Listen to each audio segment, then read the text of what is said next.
Okay, now, in order for this video, I think, to make much sense, I'm gonna need to explain a couple of things. One, if you've not read through all of Chainsaw Man, um, I'm gonna spoil quite a bit. So I would recommend reading Chainsaw. It's also just won't make much sense.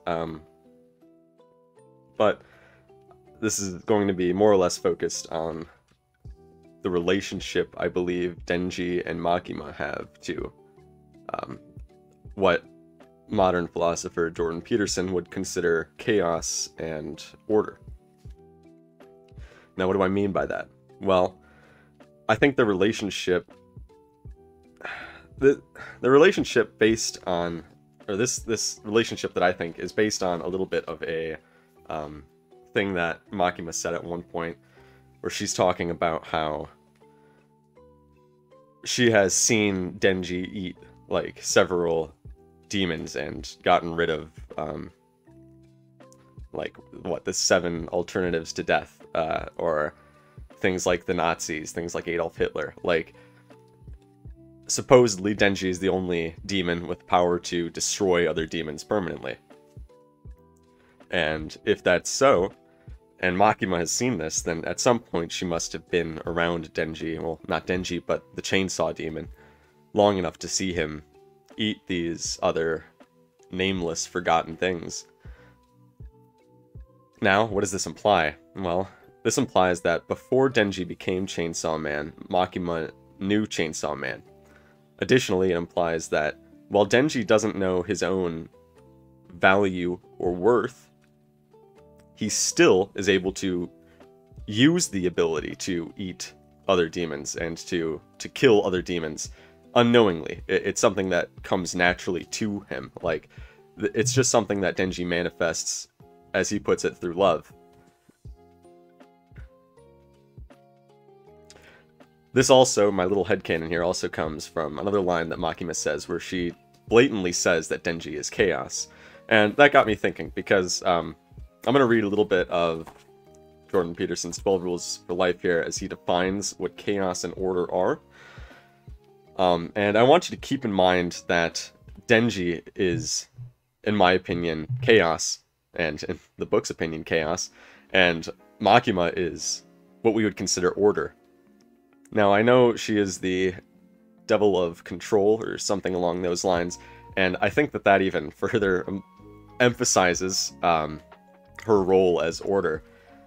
As to have control, you must know all, and you must be all. But we will get to that in a moment. For here, I'm just going to quickly gloss over about a page.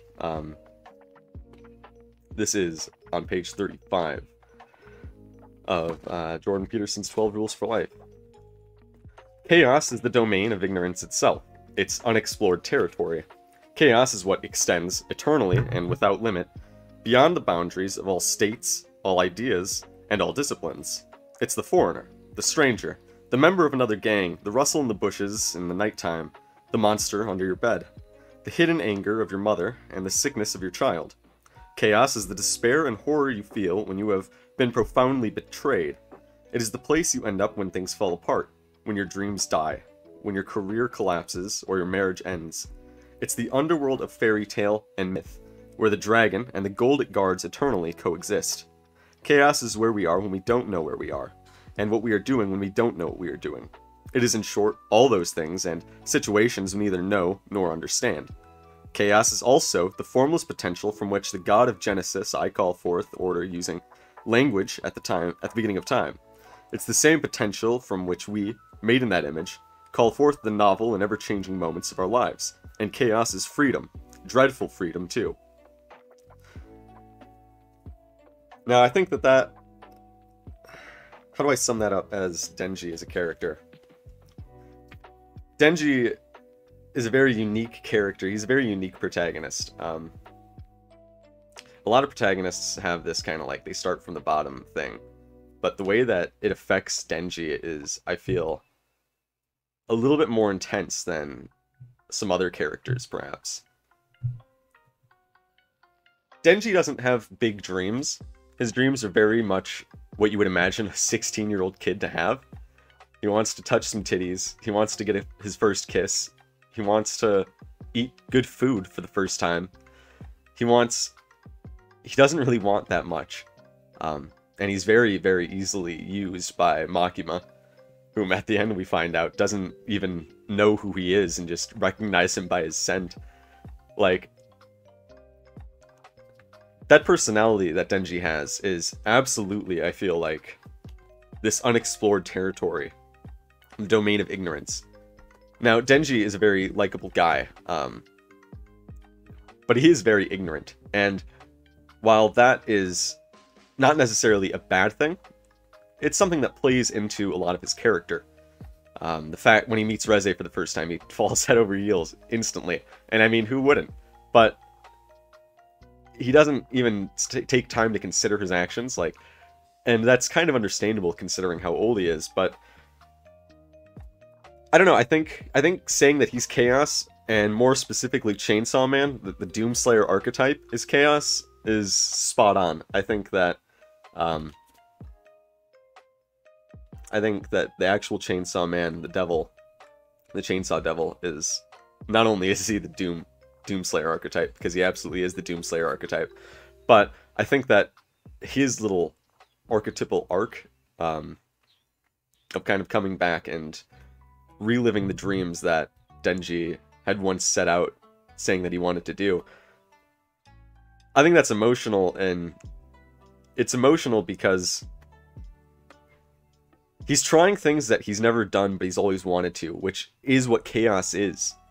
Chaos is unexplored territory. It's the things you don't know. But what makes people strong is overcoming things we don't know. People don't grow by just sitting around. They need something to push them forward, and that something usually has to be a goal. While Denji's goals are very small, at least to us, they push him through immense pain. Even the first example with the bat, that's when Aki first begins to, well, not like him, but hate him much less, after he shows just how far he's willing to go for his silly ideals. We're going to talk about order now, because, and I want you to keep in mind Makima here when I read this. Order, by contrast, is explored territory. That's the hundreds of millions of years old hierarchy of place, position, and authority. That's the structure of society. It's the structure provided by biology, too. Particularly insofar as you are adapted, as you are, to the structure of society. Order is tribe, religion, hearth, home, and country. It's the warm, secure living room where the fireplace glows, and the children play. It's the flag of the nation. It's the value of the currency. Order is the floor beneath your feet and your plan for the day. It's the greatness of tradition, the rows of desks in a school classroom, the trains that leave on time, the calendar, and the clock. Order is the public facade that we're called upon to wear, the politeness of a gathering of civilized strangers, and the thin ice on which we all skate. Order is the place where the behavior of the world matches our expectations and our desires, the place where all things turn out the way we want them to. But order is sometimes tyranny, and stultification as well, when the demand for certainty and uniformity and purity becomes too one-sided.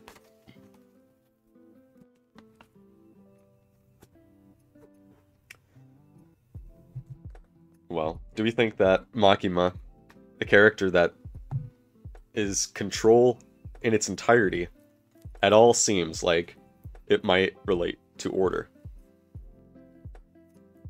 And I think the answer is yes. Absolutely. I think we can definitely compare Makima to order, and I think we can definitely compare Denji to chaos. Well, what does this mean? This means that Chainsaw Man is ultimately about the struggle between order and chaos, and how that struggle is infinite. It keeps coming back, as we see at the end where Makima is reborn as... I can't remember her name, but the new Makima, the little girl.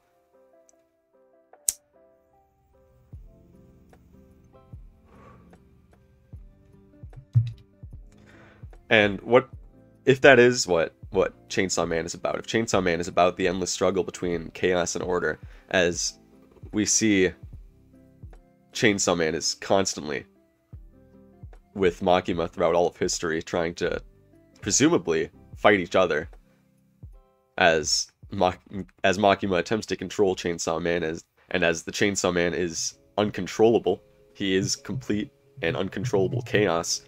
This very unique pair of characters represents the struggle within all people. Denji is the main character because he has the Chainsaw Man inside of him. He is chaos, as all people are chaos. Makima is complete order. What makes Denji interesting is that while that chaos is underlying in him, he still is capable of moving on and making choices and planning things, even if the plans aren't great. He's still capable of overcoming the chaos inside of him. And another thing I think Jordan Peterson said that was pretty interesting in I think the H3H3 podcast is he compared the yin and yang symbol to order and chaos, as within chaos there is order, and within order there is chaos. You cannot have one without the other. They're not interchangeable, but they both must exist for each other's sake. Makima can't die as long as Denji's around. At least not what Makima represents. Of course, Makima wouldn't really represent much at all if Chainsaw Man wasn't around. For a while, the Gun Devil was the big bad guy. He was what we thought chaos was, but it really turned out that the Gun Devil was nothing more than a toy, almost. It was there to bring about the Gun Devil. It was or to bring about the Chainsaw Devil. It was there to bring about Denji.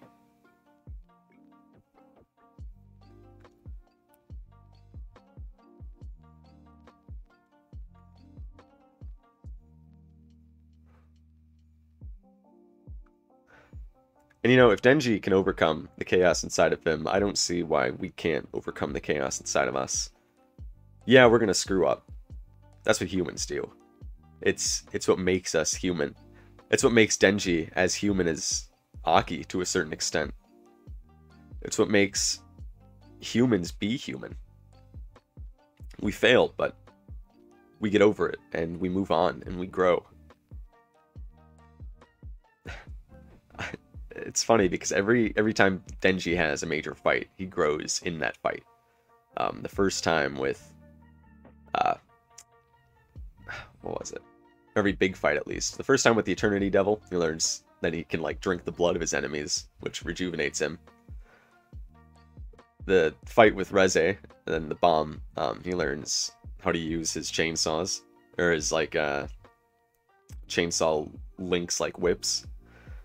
It's all very connected, and I think I'm not really able to put it all into words, but I think that there's a lot there in that idea of what Chainsaw Man really represents. And Denji faces a lot of problems that I'm glad I don't have to face, and he has to face a lot of loss and a lot of death.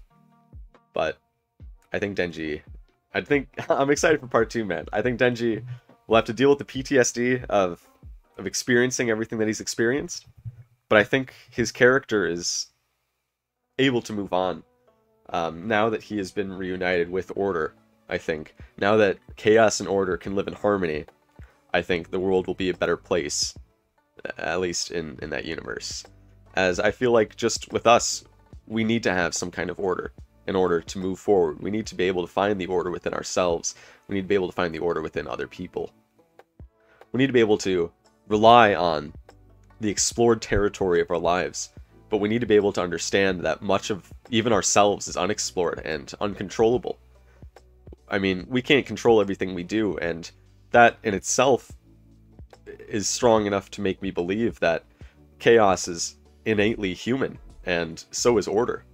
We can't control ourselves, but we can try, and we can make plans, and you know what? If it doesn't work, we can make a new one, and we can move on, and we can grow from our previous. And because I don't want to do an entirely separate video for this, I'm I want to reply to a little video here by Axie Vaughn. I'm going to leave this in the description.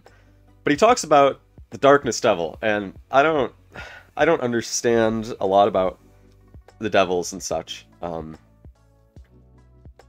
I should say it this way. I get a good. I understand that the devils all represent fears, and that the devils are representative of, or their power is representative to human fear of that thing. And what makes the Darkness Devil specifically very powerful is that darkness is one of the greatest human fears. It's a completely natural thing because the darkness is, again, chaos. It is unknown. You can't tell what's in the dark. You can't see it. And that's partially because we have adapted to have eyes, and our eyes are very receptive to lights. That's how they work. But so Mr. Vaughn here has made a little video talking about the Darkness Devil, and he lists off the primal fears. I don't know where he gets these 5 primal fears, because I mean, I guess they're scary, but this seems like, it honestly seems like something that Freud would have come up with. So the first one he lists is extinction, the second is mutilation, third is loss of autonomy, fourth is separation, and fifth is ego death. Now, I don't know where you got those, Mr. Vaughn, but they're not anywhere in the manga, at least not that I've seen. And I mean, I've read it like 3 or 4 times through its entirety. I think you also mentioned the frogs and how the frogs have like some relation to a story, like a Greek mythos story. Now, while I don't want to discount your credit there, as you seem to have definitely done some research, at least more than I did. I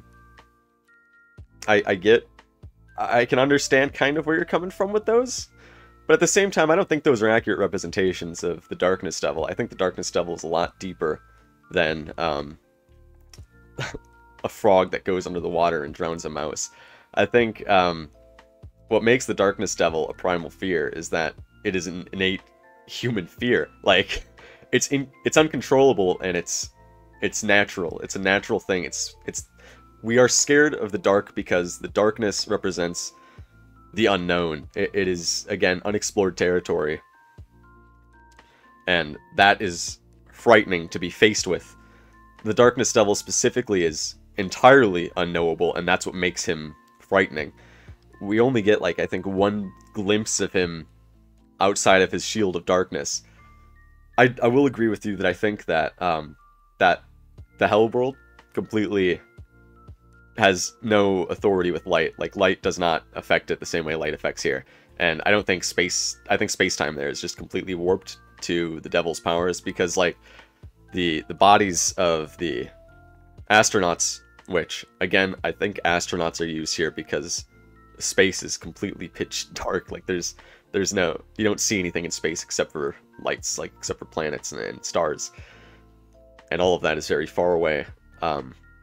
So I think the reason that it uses spacemen there as symbolism is because specifically spacemen are in a very dark place. And the frogs, again, I'm going to come back to the frogs. I think if you look up anywhere on the internet, it will tell you that frogs generally mean good luck. Like, there's a couple of places in the world, voodoo religions specifically, where frogs are, like, not a good thing, I guess. But most cultures in the world see frogs as a sign of good luck, especially with, like, rain and with good weather. Sometimes even fortune.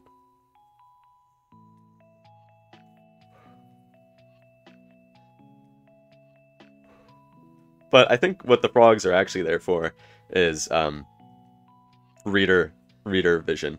I guess it's there to put an image in your head. I don't think that the actual symbolism. I mean, frogs chirp at night, so I get that. The darkness represents, or the frogs represent, like, they chirp because it's dark, and that's when frogs chirp. But I think really the frogs are there more to put a mental image in your head of what's going on, because that scene is very, very intense. when the Darkness Devil shows up and suddenly they all lose their arms because everything is chaotic and chaos controls them at this point. Fear is great because it's an unkillable entity before them. But the frogs, I don't think, have necessarily any death symbolism here. I think that they specifically are in this scene because it's just a way to set it to be more scary, as kind of like, or not scary, but more more visual, more for the reader. I know that kind of sounds like a cop-out, but if you read Chainsaw Man, he the writer follows literally every single rule. Like, there's no rules in writing or in filmmaking that isn't used to its full advantage. Tatsuki Fujimoto does an amazing job with foreshadowing and with